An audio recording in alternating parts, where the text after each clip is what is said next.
এতদিন তো অনেক খাইলেন মানুষের বিয়া, আর আজকে আমি দেবো কেকের বিয়া। হ্যাঁ, কাস্টমার চাইছে ভ্যানিলা ফ্লেভার আর চকলেট ফ্লেভারের মধ্যে কেক একসাথে করে তারপরে দিতে, তাই ভাবলাম কেননা এই সুযোগটা মিস না করে দুই ফ্লেভারের কেকের একসাথে বিয়ে দিয়ে দেই। তো যেই ভাবা সেই কাজ, আমি শুরু করে দিলাম কেক বানানো। এখন আপনারা দেখে বলুন তো কোন ফ্লেভারটা দেখে কি মনে হচ্ছে, মানে কোনটা ছেলে আর কোনটা মেয়ে, আপনারা সেটা কমেন্ট করে যাবেন। ওই যে কথায় আছে না, যার বিয়া তার খবর নাই, পাড়াপড়শির ঘুম নাই, সেম আমার ওই কেকের বিয়া দিতে গিয়া ঘুম হারাম হয়ে গেছে।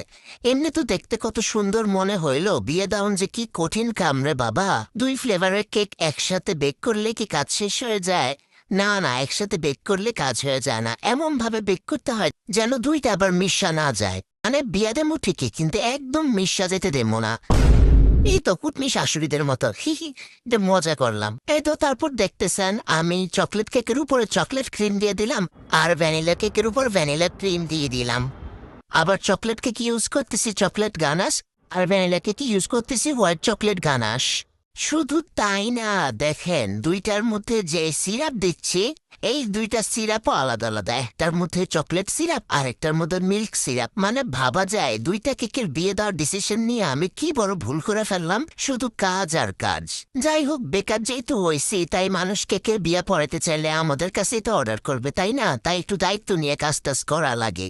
আবার আপনারা ডরাইয়েন না, আমি কিন্তু এই ধরনের কাজের জন্য এক্সট্রা কোনো চার্জ নেই না।